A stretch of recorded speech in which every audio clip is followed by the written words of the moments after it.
السلام عليكم ورحمة الله وبركاته. معاكم خالد صلاح. احنا قبل كده كنا عملنا فيديو لمراجعة راديو، كان بشكل تقليدي وكان شكله كويس جدا وفي ناس كتير سألتنا عليه وعملنا مراجعة عليه، كان من شركة دي ال سي.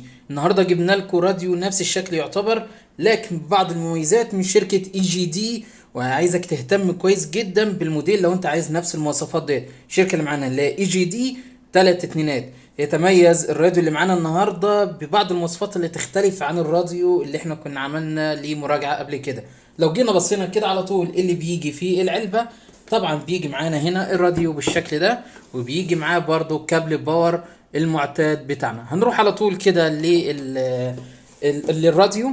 طبعا من الامام كده مفيش اي اختلاف عن الراديو اللي كان عملنا فيديو ليه قبل كده. بيتميز هنا طبعا ان هو في بكرة دي خاصة بالفوليوم والباور. كده يبدأ يشتغل معاك زي ما انتم شايفين كده، وتبدأ تعلي وتوطي الصوت. بعد كده هيظهر معانا الزرار ده، مجرد اللي احنا نجيبه على الاون بالاتجاه ده كده. هنا هيظهر معانا الجديد ان هو في اضاءة ليد باللون الازرق. لو جبناه على اون الناحية التانية خالص هيظهر معانا الكشاف ده، وانا شايف ان هو برضو حاجة كويسة. بيظهر معاك كشاف، يبقى ده تاني اختلاف وهو الكشاف اللي موجود هنا. بعد كده هيظهر معانا هنا الزراير اللي تقدر تقدم وتأخر وتوقف الكلام ده كله. هنيجي هنا لتاني زرار، والزرار ده اهميته ان انت تقدر تنقل بين المحطات، مثلا الاي ام او الاف ام. واهم نقطة عندنا وهي الام بي 3، بحيث ان انت لو عايز تشغل الفلاشة. وبرضو بلوتوث هنجيبها للاخر كده ونبدأ نفتح. Bluetooth mode. طبعا اول ما جبناه على ام بي 3 او بلوتوث وشغلنا الباور هيجيب لنا صوت البلوتوث مود. طبعا هنا طريقته سهله جدا. هنجيب الموبايل بقى ونبدا نبحث على الراديو ده، هنشوف هيظهر معانا ولا لا. اي جي دي 3 اتنينات زي ما انتم شايفين كده، وهندوس بير. Bluetooth pairing. كده عمل بيرنج، وكده قدرنا نوصل الراديو مع الموبايل.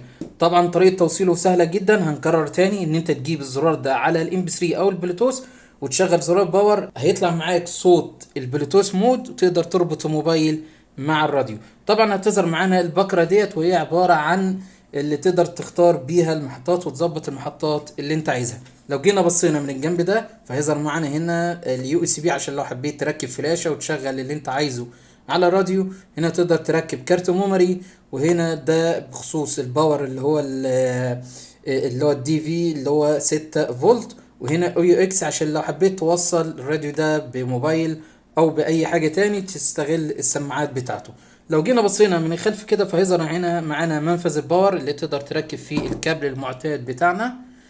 وبعد كده هنا برضو في نقطة كويسة جدا، بحيث ان انت تقدر تظبط الكهرباء من 110 ل 220 من خلال يعني الزراير الموجودة هنا، ده حسب المكان اللي انت موجود فيه او حسب الدولة اللي انت فيها. في نفس الوقت هنا برضو زي ما انتم شايفين تقدر تركب بطاريات علشان لو انت حبيت تشغله من خلال بطاريات خارجية. هنا برضو الراديو ده متوفر فيه بطارية قابلة للشحن، يعني تقدر تشغله زي ما انت شايف كده من دون ما توصله بأي كابل باور. تقدر تشحنه وتقدر تستخدمه في أي وقت بدون أي مشاكل، وهيقعد معاك فترة محترمة بصراحة بعد تجربة شخصية للبطارية بتاعته. معنى كده ان انت ممكن تستخدم الراديو ده من خلال البطارية اللي موجودة فيه اللي هي قابلة للشحن، او من خلال الكابل باور هنا اللي هو 6 فولت، او من خلال منفذ الطاقة على طول بشكل دايركت هنا على طول للراديو زي ما انتم شايفين كده. زي ما انتم شايفين هنا برضو موجود معانا الانتنة ديت علشان يقدر يلقط معاك الاشارة بتاعت الراديو بشكل كويس ويجيب لك جودة صوت ممتازة. شكله ممتاز جدا زي ما انتم شايفين، وشكله تقليدي يعتبر انتيكا تقدر تحطها عندك في البيت بصراحة. تيجي باليد ده مع التصميم من هنا، الالوان ديت تحيي لك ان هي من الخشب لكن هي بلاستيك. خامته كويسة جدا بصراحة، وزنه تقيل. انا انصح بيه بصراحة لو انت حابب تقتني تحفة زي دي كده عندك في البيت. بخصوص السعر بصراحة انا مش عارف سعره كام في مصر، لكن سعره هنا في السعودية تقريبا 55 ريال سعودي.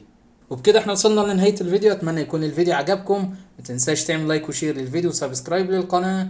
والسلام عليكم ورحمة الله وبركاته.